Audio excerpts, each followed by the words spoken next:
రోజు ఈ దినము మనందరికీ తెలిసినటువంటి దినం. ముందుగా చదివించేస్తాను. మట్ల ఆదివారం గురించి తెలియని వాళ్ళు ఏమైనా ఉన్నారండి? ఏదైనా ఒక విషయం ఒకసారికి 2 సార్లు 3 సార్లు చెప్తే దానికి ఇంపార్టెన్స్ ఎక్కువ ఉంటుందని అర్థం. ఈ పామ్ సండే గురించి 4 సువార్తలో కూడా ఏకధాటిగా రాయబడింది. దేవుని స్తోత్రం చెప్దాం. కొన్ని విషయాలు మత్తయి సువార్త, మార్కు సువార్త, లేదా లూకా సువార్త, యోహాను సువార్త అలాగ ఉంటుంది. కానీ ఈ పామ్ సండే గురించి మత్తయి గారు రాశారు, లూకా గారు రాశారు, యోహాను, 4 కూడా రాశారండి. ఒకే విషయం గురించి రాశారు. ఆ రెఫరెన్స్ కూడా మీకు ఒకసారి జ్ఞాపకం చేస్తాను.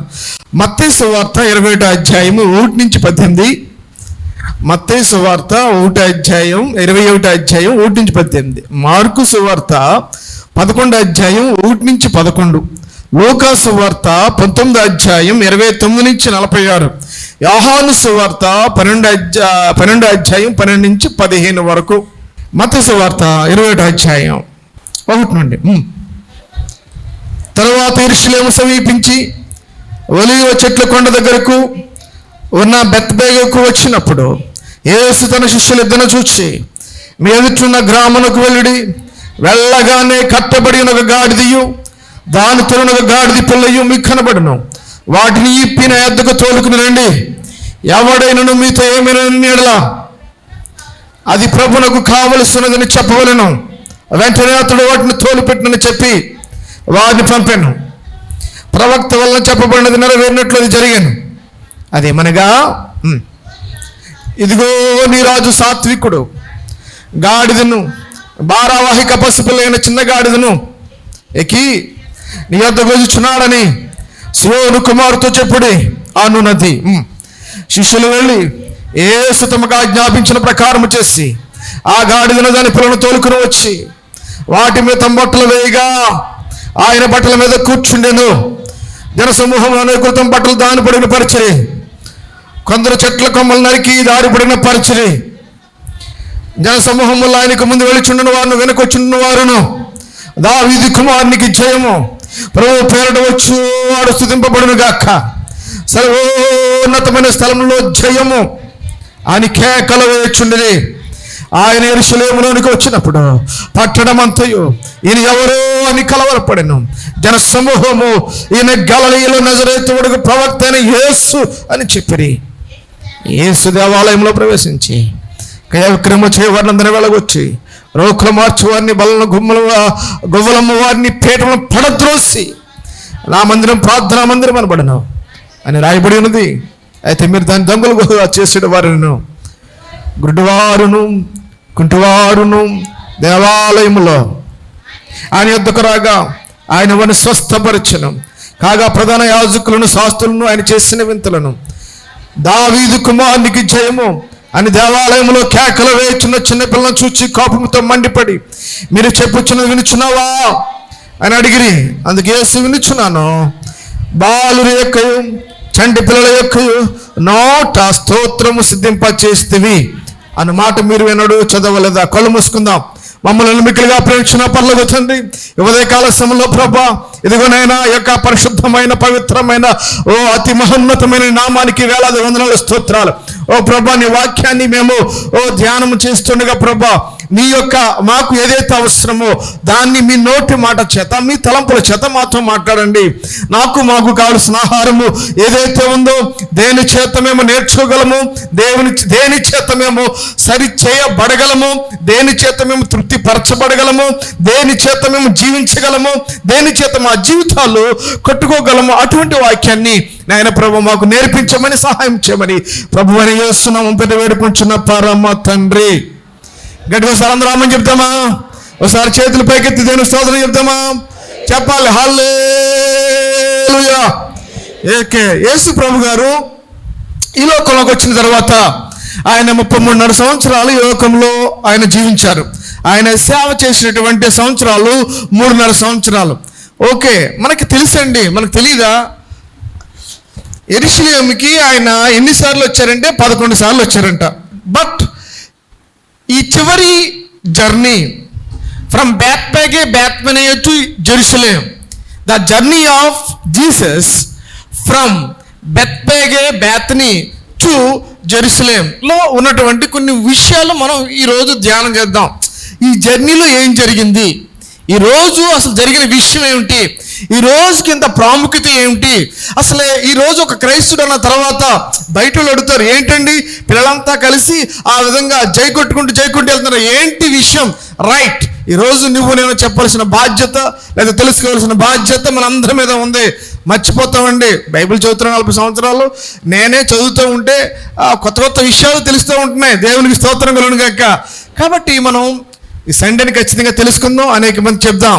ఓకే, మనకు అందరికీ తెలిసిన విషయం, యేసు ప్రభు గారు బెత్పేగే బేతనియా ఆ గ్రామానికి, this is the last journey, the 11th time, అంటే 11వసారి ఆయన జర్నీని స్టార్ట్ చేశారు.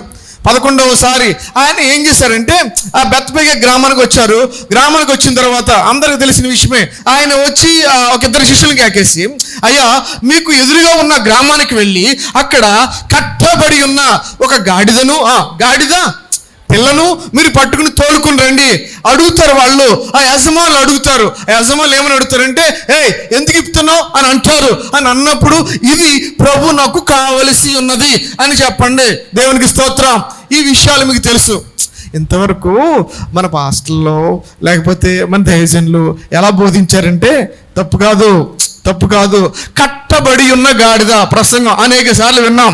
కట్టబడి ఉన్న గాడిద అనగానే మనకేం గుర్తుకొస్తుంది చెప్పండి? మనకేం బోధించారంటే, కట్టబడి ఉన్న గాడిదంటే, ఒరే నువ్వు పాపం చేత కట్టబడ్డావు, ఒరే నువ్వు త్రాగుడి చేత కట్టబడ్డావు, ఒరే నువ్వు వ్యభిచారం చేత కట్టబడ్డావు, ఒరే నువ్వు దొంగతనం చేత కట్టబడ్డావు, ఒరే నువ్వు అబద్ధం చేత కట్టబడ్డావు, ఒరే నువ్వు ఇలా కట్టబడ్డావు. దేవుడిని విడిపించడానికి ఈరోజు వచ్చాడు. దేవుని స్తోత్రం. ఒక కోణం విన్నాం, ఈరోజు 2వ కోణం చెప్తాను, విను. కట్టబడి ఉన్న గాడిద, ఒకసారి జాగ్రత్తగానండి. ఇప్పుడు గాడిదని కట్టారా ఇప్పేశారు చెప్పండి ఒకసారి? కట్టుంది. నేను స్తోత్రం చెప్పండి. కట్టుంది, గాడిద కట్టారు. ఈ గాడిదని కట్టబడిన గాడిద. ఇప్పుడు గాడిదని కట్టబడి ఉన్న గాడిదంటే దానికి సరైనటువంటి భయభక్తులు దాన్ని నేర్పుతారా లేదా చెప్పండి ఒకసారి? హలో, ఇప్పుడు మా ఇంట్లో కుక్క పిల్ల ఉంటుందండి, దాన్ని వదిలేస్తే ఎలా ఉంటుంది, కట్టితే ఎలా ఉంటుంది? కట్టినప్పుడు అది నీ చెప్పు చేతుల్లో ఉంటుంది. నువ్వేం చెప్తావో దానికి అర్థం అవుతుంది. ఎక్కడ వెళ్ళాలో ఎక్కడ ఏం చేయాలో దానికి అర్థమవుతుంది. ఇప్పబండి గాడికి ఏమవుతుంది? రోడ్డు అంటూ తిరిగే గాడికి ఏమవుతుంది? దేవునికి స్తోత్రం చెప్పి ఒకసారి, ప్రియమైన దేవుని జనమ్మ, ఒకసారి ఈ గాడిద, నేను ఇప్పుడు చెప్పే ప్రసంగాలు తప్ప నన్ను నేర్చుకోండి కొత్త కోణాన్ని. ఇప్పుడు ఈ కట్టబడిన గాడిదకి జాగ్రత్తగానండి, ఈ గాడిద తిరిగిపోతు గాడిద కాదు. ఆమేన్. ఈ కట్టబడిన గాడిదకి భయభక్తులు ఉన్నది. ఈ కట్టబడిన గాడిదకి ఎవరున్నారంటే యజమానుడు ఉన్నాడు. నేను బైబిల్ వాక్యాన్ని చెప్పను, లోపల ఉన్నా మీరు తెలుసుకోండి. దాని యజమాను దగ్గరికి వెళ్ళండి అని యేసుప్రభు చెప్తారు. ఆ కట్టబడిన గాడిదకి యజమానుడు ఉన్నాడు. ఇది విప్పబడిన గాడిద కాదు, ఇది కట్టబడిన గాడిద. ఒక సంరక్షణలో ఉన్న గాడిద ఇది. దీనికి ఒక భయభక్తులు నేర్పినటువంటి గాడిద. దీనికి ప్రొటెక్షన్ ఉంది. దేవునికి స్తోత్రం కలుగును గాక. ఈరోజు నేను భయంకరమైనటువంటి పాపపు సంఖ్యలు, వ్యభిచారం, దొంగతనం ఆ కట్ల గురించి మాట్లాడట్లేదు. ఇక్కడ కట్టబడి ఉన్న గాడిద దేని చేత కట్టబడిందంటే యజమానుని యొక్క క్రమశిక్షణలో కట్టబడింది. స్తోత్రం. అనగా ఈ కట్టబడిన గాడిద వాక్యము చేత కట్టబడ్డది. ఆమేన్. ఈ కట్టబడిన గాడిద ప్రార్థన చేత కట్టబడ్డది. దేవునికి స్తోత్రం. ఈ కట్టబడిన గాడిద దేవుని యొక్క పరిచర్యలో కట్టబడ్డది. దేవునికి స్తోత్రం. ఎస్ ప్రియమైన దేవుని జనగమా, గాడిద కోసం ఇంతవరకు విను ఉండొచ్చు, కొత్త కోణాన్ని విను. ఈరోజు యేసు ప్రభు గారు అటువంటి, అంటే ఇంకొక మాట అన్నారండి, మీకు మార్కు సువార్త, లోక సువార్త చదువుకోండి. ఆ గాడిద మీద ఎవ్వరును ఎప్పుడును కూర్చుని ఉండలేదు. అటువంటి గాడిద దేవుడికి కావాలి. దేవునికి స్తోత్రం. ఇప్పుడు వదిలేసిన గాడిదకి ఎవడొకడు దాని మీద ఎక్కుతాడు. వదిలేసిన గాడిదని ఏదో బరువు దాని మీద పెడతా ఉంటారు. ఏదో బరువు పెడుతుంటారు. కానీ ఈ గాడిద ఎవ్వరు ఎప్పుడు కూడా ఎక్కలేదు, దాన్ని వినియోగించలేదు. ఆ గాడిద ఏ బరువు దాని మీద పెట్టబడి ఉండలేదు. అటువంటి గాడిదని దేవుడు ఎన్నుకున్నాడు. దేవునికి స్తోత్రం చెప్తాం, గట్టిగాని చెప్తాం హల్లెలూయా.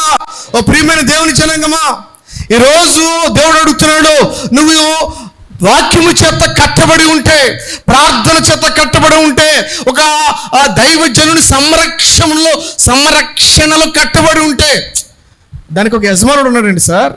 ఆ గాడిదకి యజమాని అడిగి అప్పుడు తీసుకురండి అన్నాడు దేవుడు. యజమానుడు దాన్ని కట్టాడు. దాన్ని కట్టబడిన గాడిద, ప్రియమైన దేవుని జనాంగమా, అటువంటి గాడిద దేవుడికి కావాలి. స్తోత్రం. ఏం జరుగుతుంది? యేసు ప్రభు గారు ఒక గాడిదని ఎన్నుకున్నారు. అమ్మా, బైబిల్లో గాడిద కోసం చాలా దిక్కులు రాయబడిందండి. ఎన్ని దిక్కులు అంటే నేను లెక్కట్లేదు, కానీ 140 నుంచి 100 లోపు ఉన్నవి. 140 నుంచి 100 లోపు, 200 లోపు ఉన్నాయి. ఈ గాడిదలు ఏమిటంటే ఆ రోజుల్లో ఈ గాడిదలు సంపదకి ప్రామాణికంగా కొలిచేవారు. గాడిదల్ని, ఒంటెల్ని. అప్పుడు ఏంటంటే ఒంటెలు గాడిదలు ఎక్కువగా ఉంటే వాడు బాగా ఉన్నవాడు. ఒంటెలు గాడిదలు ఉంటేనే అబ్రహాం అవనవండి, యాకోబు అవనవండి, యోసేపు అవనవండి, ఆ తర్వాత వచ్చేటటువంటి మిగతా వాళ్ళు అవనవనండి. గాడిదలు ఒంటెలు, యోబు గారు అవనవండి. 500 ఆడు గాడిదలు అని ఉంటుంది యోబు గ్రంథంలో. 500 ఆడు గాడిదలు. సంపదని కొలిచేటప్పుడు, వారి సంపదను కొలిచేటప్పుడు గాడిదల్ని లెక్కించేవారు. అంటే గాడిదలు ఉండడం అంటే మనం ఏదో తప్పుగా లెక్కేకండి. కానీ ఈ రోజుల్లో ఇప్పుడు మనం ఏం చేస్తామంటే, ఎవడన్నా తప్పు చేస్తే గాడిద ఏమంటాం మనం? చెప్పాలి, ఏమంటాం మనం? గాడిద కన్నా బుద్ధి లేదేంట్రా ఏమంటాం సార్? చెప్పాలి, ఏమంటాం మనం? గాడిద బుద్ధి లేదేంట్రా అంటే బుద్ధి లేని గాడిదని, బరువు మోసే గాడిదని, ఎందుకు పనికిరాని గాడిదని ఎంచబడుతున్న నన్ను ఆ దేవుడు కోరుకుంటున్నాడు. స్తోత్రం కలుగును గాక. ఈరోజు నువ్వు ఒక గాడిదివి, నేను ఒక గాడిదని. దేవుడు మనలాంటి వారిని ఈ యొక్క మధ్యాహ్న సమయంలో ఆయన కోరుకుంటున్నాడు. నమ్ముతూ దేవుని స్తోత్రం చెప్దాం. Yes, correct. ప్రియమైన బిడ్డ, నాలాంటి పనికి మాలిన వాడిని, ఎందుకు పనికిరానటువంటి వాడిని, అయ్యో ఎందుకు వీడి యొక్క భవిష్యత్తు ఏం పనికిరాదు, వీడి బ్యాక్గ్రౌండ్ ఎందుకు పనికిరాదు, వీడి యొక్క అని అనుకున్న మనల్ని దేవాతి దేవుడు తీసుకుని వచ్చాడు. స్తోత్రం. అడుగుతున్నానంట, అది ఏంటయ్యా యజమానులు చెప్పండి, ఎందుకు ఇస్తున్నారంటే ఇది అందరు చూద్దామా, ఇది ప్రభువునకు కావాలి. ప్రియమైన సహోదరుడా, సహోదరి, నీ జీవితంలో ఒకసారి క్వశ్చన్ వేసుకో, ఏంటి నా జీవిత విలువ ఏంటి? నా జీవితంలో ఉన్నటువంటి ఒక విలువ ఏమైనా ఉందా? నాకు నీ జీవితానికి ఏమైనా విలువ ఉందా? ఎన్ని సంవత్సరాలు దేవుడు నీకు ఇచ్చాడు? నీ ఆయుష్ ఎంత? ఎంతవరకు నువ్వు జీవించిన సంవత్సరంలో ఎంత విలువ నువ్వు సంపాదించుకున్నావు? ఎంత మంచి పేరు నువ్వు సంపాదించుకున్నావు? ఎంత మంచి నువ్వు పొందావు అని ఆలోచన చేస్తే, నా మట్టుకు నేను చూస్తే ఏ విధమైనటువంటి విలువ లేని బతుకాను. ఎప్పుడూ యేసు ప్రభునులో లేకముందు, లేకపోతే యేసు ప్రభు నమ్మక ముందు అనుకోవచ్చు. యేసు ప్రభువుని గారిని ఎప్పుడైతే నువ్వు నేను నమ్మామో మన జీవితాలకి విలువ వచ్చింది. స్తోత్రం. అంటున్నాడు ప్రభు అంటున్నాడు, ఇది ప్రభువు నాకు కావాలి. ఈరోజు అంటున్నాడు, ఓ ప్రియమైన సహోదరుడు, సహోదరి, నీవు ప్రభునకు కావాలి. ఆమేన్ చెప్పండి. అప్పుడు ఆమెను చెప్పాలి, నీవు ప్రభునకు కావాలి. నన్ను వాడుకోనైనా నీ పనిముట్టుగా వాడుకో, నీ పాత్రగా నన్ను వాడుకో. అప్పుడే మన జీవితాలకి విలువ. డబ్బులు సంపాదించిన విలువ కాదు, ఉద్యోగాలు వచ్చిన విలువ కాదు, మంచి పేరు ఉంది విలువ కాదు, కోట్లు సంపాదించి విలువ కాదు. ఏదో ఒక రోజున అన్నీ కలిసిపోతాయి. ప్రియమైన దేవుని జనగమా, నీవు కనుక దేవునికి లోబడి కట్టబడి, నువ్వు వాక్యము చేత, ప్రార్థన చేత, దేవుని సేవకుల చేత, దేవుని పరిచర్యలో నువ్వు కట్టబడి ఉంటే దేవుడు ఖచ్చితంగా నిన్ను వాడుకునుగాక. ఎస్, నీలాంటి వాడుకోవడానికేనండి ఈరోజు ఈ దినాన్ని దేవుడు మనకి ఇచ్చాడు. నిన్ను చూస్తున్న దేవుడు, నిన్ను ఎరుగున్న దేవుడు, ఆ గాడిదని గూర్చిన ప్రణాళిక కలిగి ఉన్న దేవుడు. ఆమేన్. ఈరోజు పుట్టిన నిన్ను ఇక్కడ కూర్చున్న ప్రతి ఒక్కరి మీద ఒక ప్రణాళిక ఉంది. కేకేస్తాడు నీ పేరు పెట్టి, అయ్యో ఓ ప్రియమైన బిడ్డ, నీ మీద నా కనుదృష్టి ఉంది, నువ్వు రా నా దగ్గరికి, నేను వాడుకుంటాను. దేవునికి స్తోత్రం కలుగును గాక. స్తోత్రం చెప్పండి గట్టిగాని. వస్తావా దేవుని దగ్గరికి? వస్తావా దేవుని యొక్క సేవలో ఉండడానికి, దేవుని పరిచర్య చేయడానికి, దేవుడిని వాడుకోవడానికి ఇక్కడికి వచ్చినట్లయితే నిన్ను అందరూ వెలివేసినా, నిన్నందరూ చీకొట్టినా, నిన్నందరూ పనికి మళ్ళీ గాడిది అన్నా, ఎందుకు పనికిరాని వాడు అని వెలివేసిన, దూషించిన, ప్రియమైన సహోదరుడా సహోదరుడి, నా దేవుడు, నువ్వు నమ్ముకున్న దేవుడు అంటున్నాడు, నువ్వు నాకు కావాలి. దేవునికి స్తోత్రం. నువ్వు నాకు కావాలి. నువ్వు వస్తావా దేవుని దగ్గరికి? ఆ గాడిద పిల్ల వచ్చారంటండి. ఎప్పుడైతే గాడిద వచ్చిందో, ఇంతవరకు ఏ మనుషుడు ఎక్కలేని ఆ గాడిద యేసు ప్రభు గారు దాని మీద బట్టలు వేసి యేసు ప్రభు గారు ఎక్కారంట. దేవునికి స్తోత్రం. గాడిదకి విలువ వచ్చింది. అది స్తోత్రం కలుగును గాక. ఎప్పుడైతే యేసు ప్రభు గారిని మనం చేర్చుకుంటామో, యేసు ప్రభు గారికి మనం లోబడతామో, యేసయ్య దేవుణ్ణి మనం నమ్ముకుంటామో, అప్పుడే మన జీవితాలకి విలువ. అది ఈరోజు పామ్ సండే యొక్క సారాంశం. దేవుని స్తోత్రం చెప్పండి ఒకసారి. పామ్ సండే యొక్క సారాంశం అది. అప్పుడు ఏం చేస్తారంట, ఈ కట్టబడిన గాడిదని తీసుకొచ్చినప్పుడు ఈ మట్టలు ఉన్నాయే అమ్మ, ఏ మట్టలు? ఈ ఈత మట్టలు కాదండి, అక్కడ ఊరేగిస్తా. ఏ మట్టలు చెప్పండి? నేర్చుకుందాం అంటే మనకి ఇక్కడ దొరకవు కాబట్టి ఈత మట్టలు పెట్టుకున్నాం. మనకు దొరకవు కాబట్టి ఈ మట్టలకు కూడా చాలా చాలా ప్రాధాన్యత ఉంది. ఎందుకు మట్టలు వాడారంటే, ఆ రోజు ఆ కొండ దగ్గర, ఆ బెత్పగే కొండ దగ్గర ఉన్నప్పుడు అక్కడ ఉంటుంది, అక్కడ ఖర్జూరపు చెట్ల కొమ్మలు తోట దగ్గర ఉంటుంది అక్కడ మాట. ఇంటికి వెళ్తారు, చదువుకోండి మీరు. నేను అన్ని చదివాను కాబట్టి నా మాటలు నేను చెప్పేస్తాను నేను. అంతేకాదు, దీని ఖర్జూరపు మట్టలకి ఒక ప్రాధాన్యత ఉందండి. ఖర్జూరపు మట్టలంట సొలొమోను గారు దేవాలయం కట్టే ఆ సమయంలో సొలొమోను గారు దేవాలయం ప్రతి స్తంభం మీద ఈ ఖర్జూరపు గుర్తుంటుందంట. స్తోత్రం కలుగును గాక. అలా నాడంటే దేవుడు ఆ ప్రత్యక్ష గుడారంలో ఆ మోషే గారికి ఆ ప్రత్యక్షమైనప్పుడు కానీ, లేకపోతే సొలొమోను గారు కట్టిన దేవాలయం కానీ, మీరు హెజ్కేలు, నెహెమ్యా వాళ్ళు దేవాలయాలు నేను అన్నీ చూశాను. మీ తర్వాత ఇంటికి చూసుకోండి అండి, మీకు జనరల్గా చెప్పేస్తాను నేను. మీరు నెహెమ్యా కానీ జకర్యా కానీ చదివినప్పుడు ఆ దేవాలయం మళ్ళీ తిరిగి కట్టేటప్పుడు ప్రతి స్తంభం మీద ఏ గుర్తుందంటండి? చెప్పండి, ఏ గుర్తుంది? ఖర్జూరపు మట్టల చెట్లు గుర్తులు ఉన్నాయి. అప్పుడు ఇంకా యేసుప్రభు గారు రాలేదు. అప్పుడే ఈ ఖర్జూరపు మట్టలు అంత విలువ. ఇంకోటి నేను చెప్పాలి, ఇంకా ఏంటంటే ఖర్జూరపు మట్టలు అనేటప్పటికీ నీతిమంతులు ఖర్జూర పశువు వలె మొవ్వు వేయుదురు. దేవుని స్తోత్రం. దానికి ఉన్న ప్రాధాన్యత ఇంకా చెప్పాలంటే, ఈ ఖర్జూరపు మట్టలకి ప్రాధాన్యత ఏంటంటే, పర్ణశాల కట్టేవారంటండి.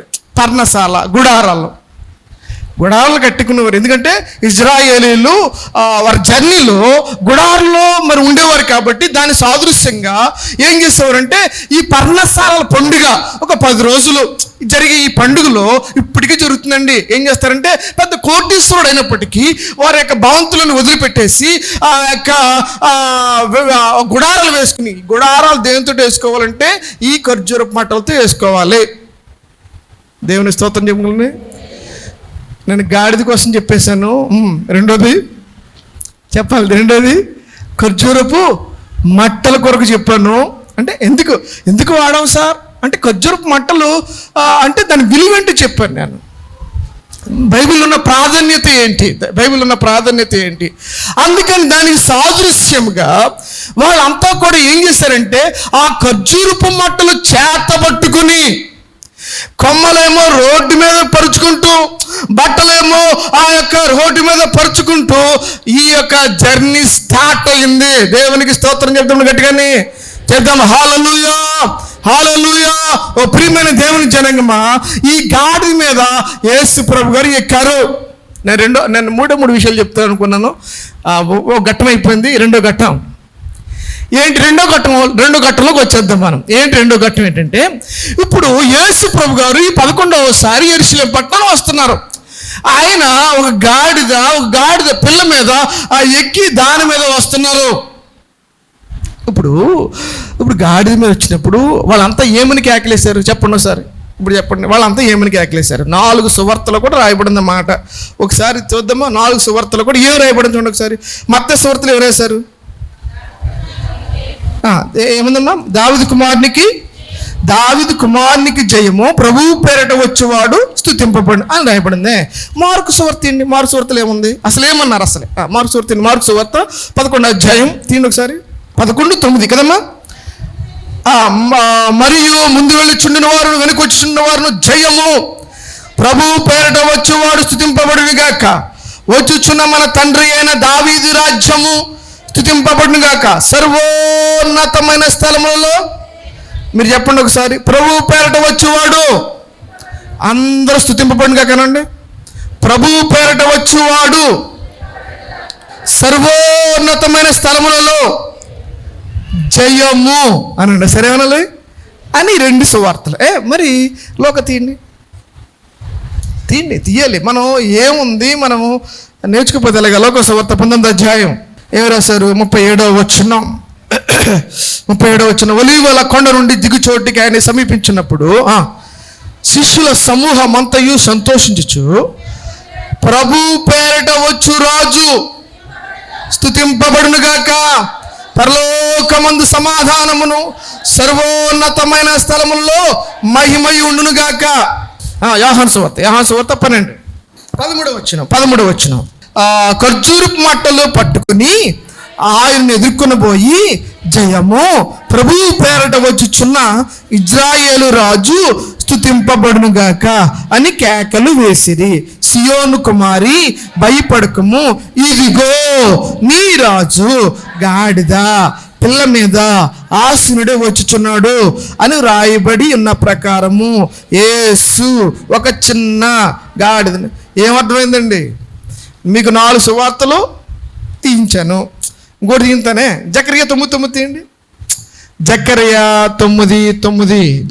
9:9. ఎందుకంటే ఇవి ఏదో ఒట్టి మాటలు కాదు, చెప్పి ఏమిని. సియోను నివాసులరా ఉల్లాసించండి, సంతోషించండి, ఉల్లాసంగా ఉండండి. ఎవరమ్మా? నీ రాజు నీతిపరుడు, రక్షణ గలవాడు, దీనుడనై గాడిద పిల్లను ఎక్కి. గట్టిగా దేవుని స్తోత్రం చెప్పండి ఒకసారి. గట్టిగా స్వరం ఎత్తండి ఒకసారి. హల్లెలూయా. ఇది ప్రవచనము నెరవేరినట్లుగా. ఆమేన్. జకరియా గారు ప్రవచించారు సార్. ఈ రోజు ఏం జరుగుతుందో, ఈ రోజు ఏం జరగబోతుందో యేసు ప్రభు గారు పుట్టక ముందే 500 సంవత్సరాలకు ముందు. యెషయా గారు అయితే 750, జకరియా అయితే 500. లెక్కది 500 సంవత్సరాల క్రితం ఈ రోజు ఏం జరగబోతుందో ముందుగానే రాశారు. అదే యేసు ప్రభు గారు జ్ఞాపకం చేస్తున్నారు. ఈ రోజు గురించి అయ్యా ప్రవక్తలో రాశారు. ఇదిగో ఎవరంట ఆయన? చెప్పాలి, ఎవరంట ఆయన? ఆయన ఎవరు? అందుకే 4 సువార్తలు చదివించాడు. ఇదిగో నీ రాజు అనండి సారి. ఇదిగో ఏ రాజు? ప్రభు పేరట వచ్చు రాజు. మళ్ళీ చెప్పాలి, ప్రభు పేరట వచ్చు రాజు. ఈరోజు ఒక సత్యాన్ని తెలుసుకుని వెళ్ళాలి. ఇప్పుడు యేసు ప్రభు గారు ఈ లోకంలో పుట్టినప్పుడు ఆ జ్ఞానులు అన్నారు, ఒక నక్షత్రం బయట వచ్చింది, ఒక నక్షత్రం కనపడింది. తూర్పు దేశపు ఆ జ్ఞానులు ఆ నక్షత్రాన్ని చూసి అలాగా యెరూషలేము వచ్చేసి, ఎక్కడికి వచ్చి? యెరూషలేము వచ్చి ఆ హేరోదు రాజు గారి ఇంట్లో వెళ్ళి అన్నారు, హేరోదు రాజు గారిని, యూదుల రాజుగా పుట్టినవాడు ఎక్కడా? యూదుల రాజుగా పుట్టినవాడు ఎక్కడ? హేరోదు రాజు గారికి భయం వచ్చింది. నేను కదా రాజుగారిని, ఇంకెవడు రాజు? మీకు తెలుసా ఆ విషయాన్ని అని ఆ హేరోదు రాజు అందరితో చేయించి 2 సంవత్సరాల లోపు గల పిల్లలందరూ చంపించేసిన రాజు. ఆ రాజు 2 సంవత్సరాల పిల్లలను చంపిన రాజు. ఆ టైంలో యేసు ప్రభు రాజుగా పుట్టారు. ఆయన హేరోదు రాజు వెళ్ళిపోయాడు సార్. యేసు ప్రభు గారు జాగ్రత్తగా చూడండి ఒకసారి. ఆయన పుట్టిన తర్వాత ఈ 30 సంవత్సరాలు వచ్చిన తర్వాత ఆ హేరోదు రాజు గారు లేరు, మరొక హేరోదు రాజు గారు వచ్చారు. ఆ హేరోదు రాజు గారు ఈయన సంగతి ఏంటి? భయంకరమైన క్రూరుడు.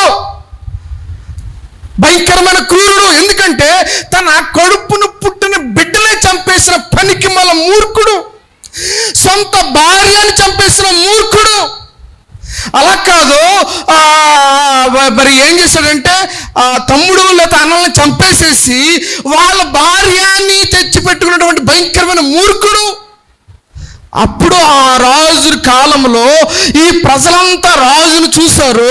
రాజును చూసి అయ్యి బాబా ఇదేంటి, ఇది పరిపాలనలో ఉన్నాం మేము అని అనుకుని ఉంటారేమో. కానీ వాళ్ళంతా అన్నారు ఏమన్నారు? ప్రభు పేరిట వచ్చు రాజు. దేవునికి స్తోత్రం. ప్రభు పేరిట వచ్చే రాజు ఆయన రాజులకు రాజు, రాజుగా ఈ లోకానికి వచ్చాడు. స్తోత్రం. మీరు అనుకోవచ్చు, సార్ ఏంటండి? అవును, కరెక్టే. ఒకసారి మనం ఆలోచన చేస్తే, ఒకప్పుడు నీకు నాకు జోగిని వ్యవస్థ. అమ్మా, ఏ వ్యవస్థ అది చెప్పండి? ఏ వ్యవస్థ? జోగిని వ్యవస్థ ఉండేది. బానిసలుగా బతికే నువ్వు నేను ఒక మిషనరీ వచ్చి right to education, right to act చట్టం తెచ్చాడు కాబట్టి ఈరోజు మనందరం చదవగలుగుతున్నాం. స్తోత్రం చెప్పు. తెచ్చింది ఎవరు? Christian missionary. దేవుణ్ణి నమ్ముకున్నాడు, వచ్చింది బయటికి. వచ్చిన తర్వాత ఆ తర్వాత ఈరోజు మనం అందరం చదవగలుగుతున్నాం. ఒకప్పుడు ఆడవాళ్ళు బయటికి రాకూడదు, ఆడవాళ్ళు ఇంట్లోనే ఉండాలి, ఆడవాళ్ళు చదువుకోకూడదు, ఆడవాళ్ళు బయటికి రాకూడదు అని చట్టం చేసినటువంటి ఈ రాజ్యంలో ఒక క్రిస్టియన్ మిషనరీ లండన్ నుండి వచ్చి అలా కాదు, అందరికీ చదువు కావాలి, స్త్రీలకి సమాన హక్కు కావాలని చట్టం తెచ్చిన వాడు ఒక క్రిస్టియన్ మిషనరీ. స్తోత్రం చెప్తాం గట్టిగాని.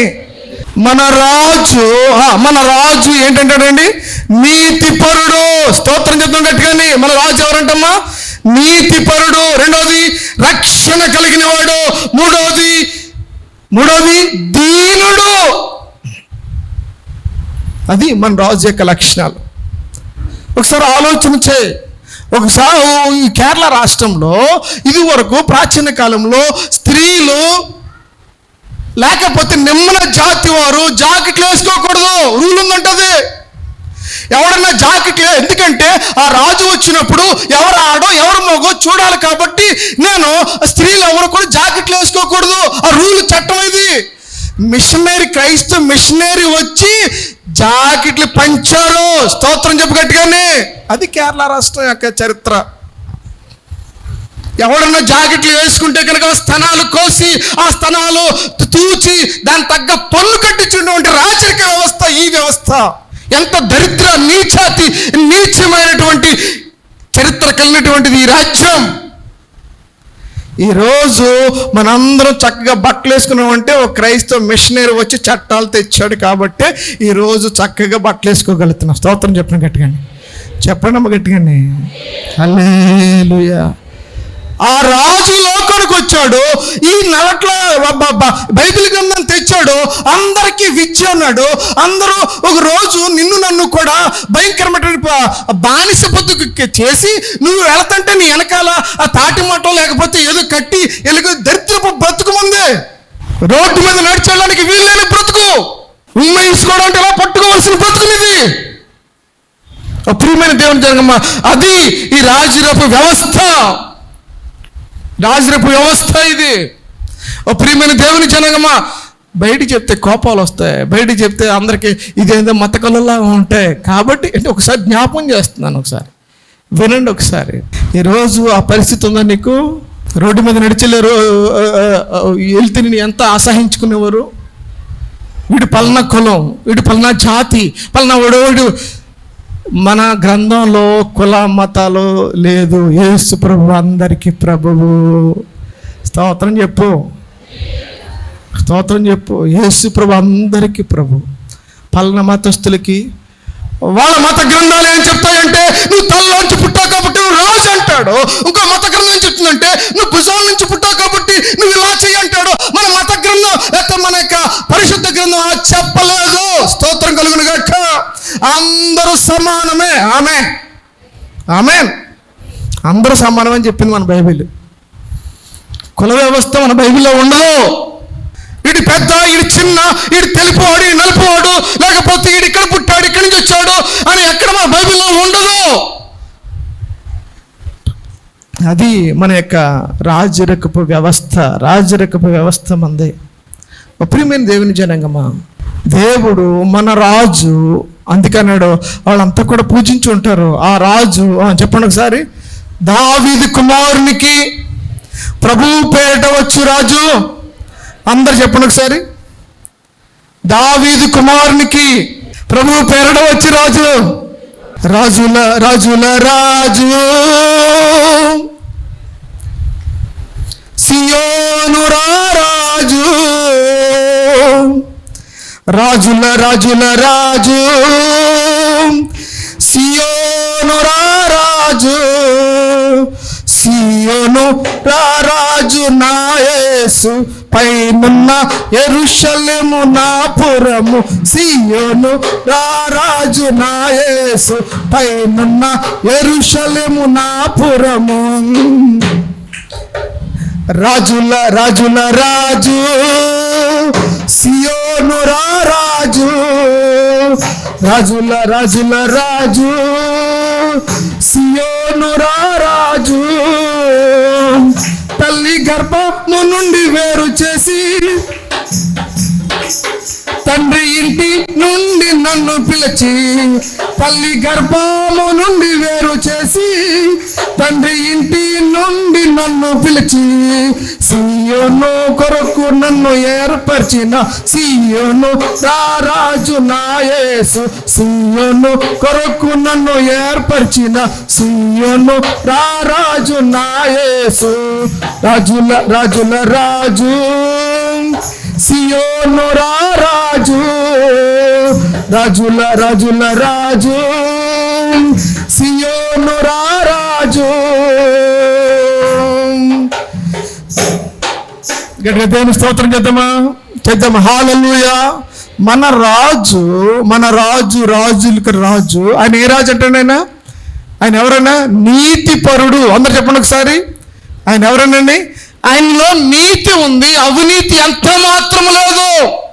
ఆయన దగ్గరికి వస్తే ఒక భయంకరమైన వ్యభిచారం చేత పట్టబడిన స్త్రీ వస్తే అందరూ అసహించుకుని రాళ్ళతో కొట్టబడినటువంటి ఆ యొక్క స్త్రీని మన రాజు ఏమన్నాడంటే అమ్మా అన్నాడు. దేవుని స్తోత్రం చెప్పి గట్టిగానే ఏమన్నాడు మన రాజు? ఏమన్నాడు? అమ్మా అన్నాడు. అందరూ ఒక కుష్టు వ్యాధి చేత, ఒక భయంకరమైన వ్యాధి చేత అక్కడ అడుక్కుంటుంటే వెలివేసిన వాడిని అలాగ రోడ్డు పక్కన పడేసి అందరూ పక్కనట్టేస్తే మన రాజు దగ్గరికి వెళ్ళి నీ పాపాలు క్షమించబడ్డ లేచినాడు అన్నాడు మన రాజు. స్తోత్రం చెప్పు గట్టిగానే. ఒక కళ్ళు లేక గుడ్డివాడు అలాగా వెళ్ళిపోతూ ఉంటే కనుక ఆయనకి 2 కళ్ళు ఇచ్చినవాడు మన రాజు. స్తోత్రం చెప్తాం. ఈ 2 రోజుల క్రితమే, ఈ మట్ట ఆదివారానికి 2-3 రోజుల క్రితమే చనిపోయి 3 రోజులు అయ్యింది. లాజరు లేపినవాడు మన రాజు. స్తోత్రం చెప్తాం గట్టిగా. హల్లెలూయా, హల్లెలూయా. ఎంతమంది రోగులను బాగు చేయలేదు మన రాజు. ఎంతమంది వ్యాధిగ్రస్తులను బాగు చేయలేదు మన రాజు. ఓ ప్రియమైన దేవుని జనాంగమా, ఈరోజు నువ్వు స్తుతిస్తున్నావా? దేవుని స్తోత్రం చెప్పండి ఒకసారి. మీరు స్తుతించకపోతే కింద రాశాడు రాళ్ళు చెప్పాలి. మనం స్తుతించకపోతే ఏం స్తుతిస్తాంటమ్మా? ఈ స్తంభాలు స్తుతించేస్తాయి. దేవుని స్తోత్రం చెప్తాం గట్టికండి. స్తంభాలు స్తుతిస్తాయి. దేవుని స్తుతించు. వాళ్ళంతా కూడా స్తుతించారండి. దావీదు కుమారునికి జయము, ప్రభువు పేరిట వచ్చు రాజు. ఏం చేయాలి? స్తుతించబడును గాక. ప్రభువు పేరిట వచ్చు రాజు స్తుతించబడును గాక అని చెప్పి కేకలు, ధ్వనుల మధ్య ఆ యొక్క యాత్ర సాగుతుంది. ఆయన రాజులకు రాజు. స్తోత్రం కలుగును గాక. ఈ రాజును నీవు స్వీకరిస్తున్నావా? నా 2వ వర్తమానం అది. ఈ రాజుని ఎంతమందిని మనసులో స్వీకరిస్తున్నారు? దేవుని స్తోత్రం చెప్తాం ఒకసారి. ప్రభా, రాజులకు రాజా, నా హృదయంలోనికి రా నాయన. ఆహ్వానించి ఒకసారి ఆ రాజును ఆహ్వానించి స్తోత్రం చెప్పిన ఒకసారి. ఆ రాజును ఆహ్వానించి నీ హృదయంలోనికే. ఆయన రాజులకు రాజు, ఆయన ఆహ్వానిస్తే కనుక నీకు రక్షణ. మన రాజు అంట. మూడోది ఫస్ట్ది ఏంటి? నీతిపరుడు. రెండోది ఫస్ట్ది ఏంటి? నేను చాలామంది రాజులు జ్ఞాపకం చేశాను. మనల్ని ఏలేటువంటి రాజులు మనం చెప్పకూడదు, కానీ భయంకరమైన అవినీతి, చట్టాలు మార్చేస్తారు, ఉన్నది లేనట్టు చేసేస్తారు. వాళ్ళకి ఎంత అనుకూలంగా ఉంటే దాన్ని అలాగ మార్చి పరిపాలన చేసే రోజులు ఇవి. వాళ్ళకి ఎంత అనుకూలంగా ఉంటే అంత అనుకూలంగా చట్టాలు మారుతాడు. ఎవరు నోరు మూసి కూర్చోవాలి అంతే, కనీసం ఇలా మౌతులు చెప్పడం కూడా అవకాశం లేదు మనకి. తెలుసా మీకు ఆ విషయం? వాళ్ళు ఏదంటే అదే, వాళ్ళ పంది అంటే పంది అంతే, అది నోరు మూసి కూర్చోవాలి. అది ఇప్పుడు రాజకీయ వ్యవస్థ. నేను ఒకళ్ళు నేను వెళ్ళి చూపించను, కానీ ప్రతి రాజరిక వ్యవస్థ అలాగే ఉంది. Not only India, even America is also. Christian కాదా ట్రంప్? America is also. వచ్చాడండి, ఎక్కాడండి, ఏమైందండి? ఆర్థిక మాన్యం తీసుకొచ్చాడు. భయంకరంగా ఆర్థిక మాన్యం. ఇప్పుడు ఆర్థిక మాన్యంతో దెబ్బలాడుతున్న దేశాలు తెలుసా మీకు? ప్రపంచ విషయాలు తెలుసుకోండి ఒకసారి ఏం జరుగుతుందో. టారిఫ్ విధించాడు. ఒక్కొక్క దేశంలో కొట్టులాడిపోతుంది. మన చెరువులన్నీ రొయ్యలు దెబ్బైపోయినాయి. తెలుసా విషయం మీకు? మన చెరువులు రొయ్యలు షీట్స్ బాగా లక్షలు సంపాదించారు. చెరువు వేసుకున్న ప్రతి ఒక్కడును. అకస్మాత్తుగా మొన్న మంగళవారం రోజుని టప్పని పడిపోయింది మార్కెట్. ట్రంప్ దెబ్బ. ఇండియా మీద కొద్ది ప్రేమ కాబట్టి 26 పెట్టాడు. మిగతా వాళ్ళకి 104 104 పన్ను కట్టాలంటే ఏం చేస్తాడు? అది 10,000కి వచ్చే వస్తువు 20,000 కొనమంటే ఎలాగా? 10 లక్షలకు వచ్చే వస్తువు అక్కడికి వెళ్ళి 20 లక్షలకు వచ్చి తెచ్చుకోవాలంటే అది ఎలాగది? ఎవడు రాజరిక వ్యవస్థ వాళ్ళు చేస్తున్నారు సార్. రష్యా, చైనా, ఉత్తర కొరియా, బంగ్లాదేశ్, పాకిస్తాన్, ఈ రాజరిక వ్యవస్థ ఈ ప్రపంచంలో ఆ విధంగా కొనసాగుతూ ఉంది. ప్రియమైన దేవుని జనాంగమా, ప్రియమైన యొక్క క్రైస్తవ సహోదరి, నేర్చుకో. మన రాజు నీతిపరుడు. స్తోత్రం చేద్దాం గట్టిగట్టి. మన రాజు నీతిపరుడు. స్తోత్రం కలుగును గాక. ఆయనలో అవినీతి ఎంత మాత్రం లేదు. మీలో ఎవరైనాను నాలో తప్పున్నదని మీరు నిరూపించగలరా? సవాల్ చేశాడు మన దేవుడు. హల్లెలూయా. సవాల్ చేయమనండి ఎవరినైనా, చూద్దాం. దిగిపోయిన తర్వాత నీ మీద ఎన్ని కేసులు ఉంటాయో. రాజరికం ఉన్నంత సేపు ఏం బయటికి తీరు సార్. పడిపోతే ఒక్కొక్కళ్ళ మీద పుట్టకొళ్ళు ఉంటాయి. నేను దేశాల కోసం మాట్లాడుతున్నాను. ఆడు ఎప్పుడు దిగిపోతాడా? ఆయన జైల్లో పెట్టద్దామని చూస్తారు ప్రతిపక్ష పార్టీ వాళ్ళు. జైల్లో ఉండవలసిన ట్రంప్ యాక్చువల్గా ఈరోజు ఎక్కాడు. ప్రియమైన దేవుని జనాంగమా, సహోదరి, ప్రపంచాన్ని మనం చూసినట్లయితే త్వరలో అంతమవబోతుంది. తెలుసుకున్న విషయాన్ని ప్రపంచ చరిత్రలు కానీ ప్రజెంట్ జరుగుతున్న విషయాలు కానీ మనం ఆలోచన చేసినప్పుడు త్వరలో ఈ ప్రపంచం అంతమవబోతుంది. తెలుసుకునే విషయాలు. ఆయన రాజులకు రాజుగా త్వరగా రాబోచున్నాడు. హల్లెలూయా. ఆయన రెండవ రాకడ అతి సమీపంగా ఉంది.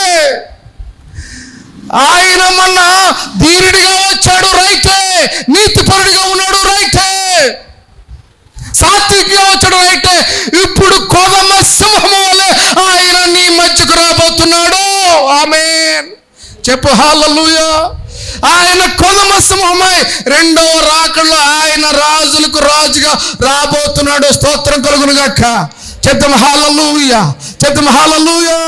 ఈ రాజ్యంలో నువ్వు నేను సదాకాలము ఉందుము గాక. మూడవది ఆయన రాజు అని చెప్పాను.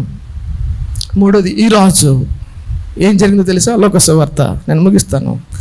ఈ రాజు ఏం చేశాడంటే 19వ అధ్యాయం, ఒక సువార్త 19వ అధ్యాయం 41వ వచనం.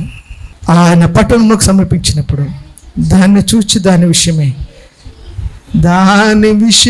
ఏడ్చి నీవును ఈ దినమందైనను సమాధాన సంబంధమైన సంగతులు తెలుసుకొని ఎడల నీకెంతో మేలు, కానీ ఇప్పుడు అవి నీ కనులకు మరుగు చేయబడి ఉన్నవి. ప్రభువు నిన్ను దర్శించు కాలమున నువ్వు ఎరుగకుంటివి కనుక నీ శత్రువుల్ని నీ చుట్టూ గట్టు కట్టి ముట్టడి వేసి నీ ప్రక్కలను నరికట్టి నీలో నీ పిల్లలతో కూడా నేల కలిపి నీలో రాతి మీద రాయి నిలిచెన్నకుండగా దినము చెప్పాను. ఆయన దేవాలయంలో ప్రవేశించి అందులో విక్రయము చేయవారితో నా మందిరము ప్రార్థనా మందిరం అనబడును.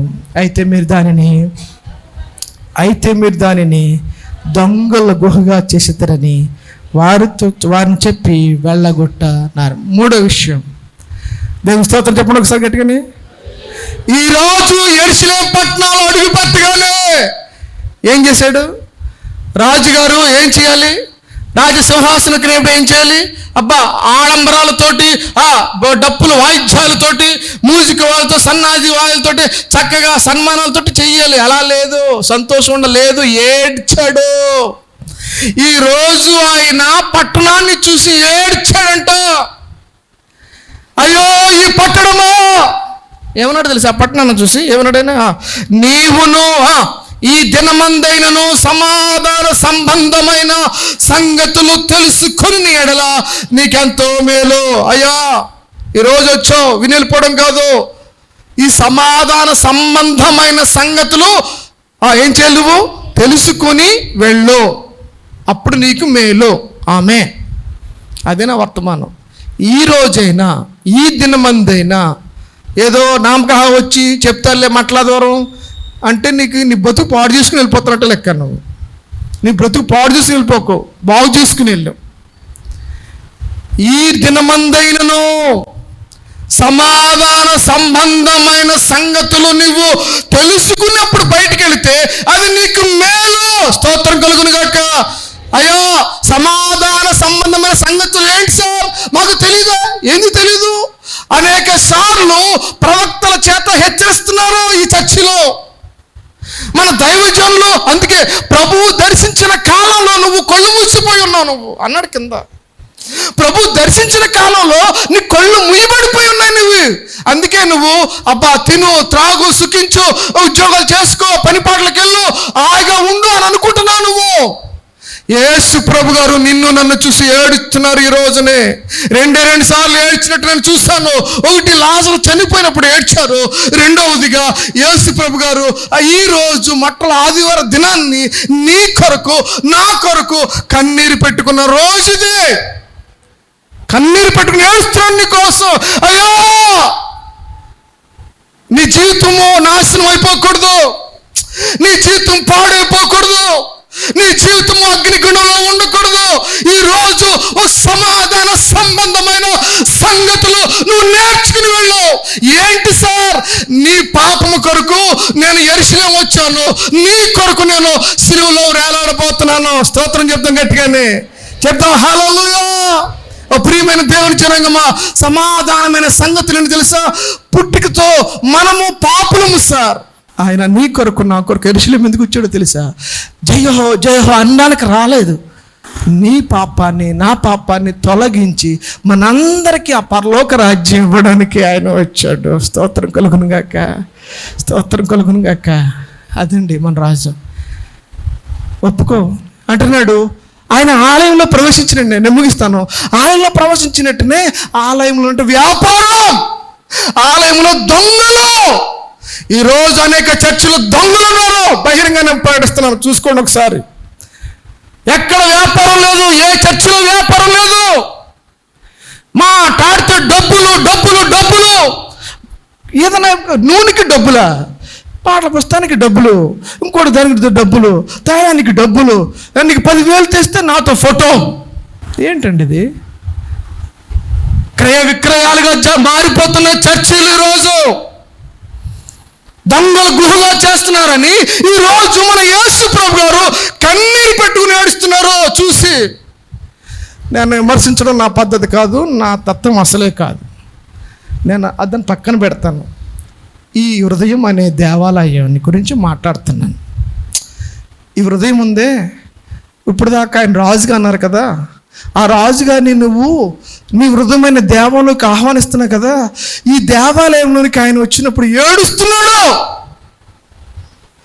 అయ్యో, నువ్వు నా రాజుగా ఆహ్వానించావు కదా, నువ్వు నన్ను రాజుగా నీ యొక్క దేవాలయంలో నన్ను కోరుకున్నావు కదా, నేను వస్తే నీ హృదయమైన దేవాలయంలో మోసం ఉంది, నీ హృదయమైన దేవాలయంలో భయంకరమైన కక్ష ఉంది, నీ హృదయమైన దేవాలయంలో భయంకరమైన అసూయత ఉంది, నీ హృదయమైన దేవాలయంలో భయంకరమైన వ్యభిచారంతో నింపబడింది. ఏడుస్తున్నాడు దేవుడు ఈరోజు నీ హృదయమైన దేవాలయాన్ని చూసి. ఈ ప్రసంగం నీ కొరకే నా కొరకు మాత్రమే ఆయన హెచ్చరిస్తున్నాడు. నీకెంతో మేలు, సమాధాన సంబంధమైన విషయాలు తెలుసుకుని ఈ హృదయమైన దేవాలయంలో ఎంత మోసకరంగా ఉన్నదో ఒకసారి నువ్వు ఆలోచించుకో. బయట చెప్పక్కర్లేదు. లోకంలో బోలెడు విషయాలు జరుగుతున్నాయి సార్. ఒక తల్లి లేదు, ఒక కూతురు లేదు, ఒక భర్త లేదు, లేకపోతే వాయు వరుసలో భయంకరంగా చంపేస్తున్నారు ఈ రోజుల్లో. ఆడదానికి సెక్యూరిటీ ఉందనుకుంటున్నారా మీరు?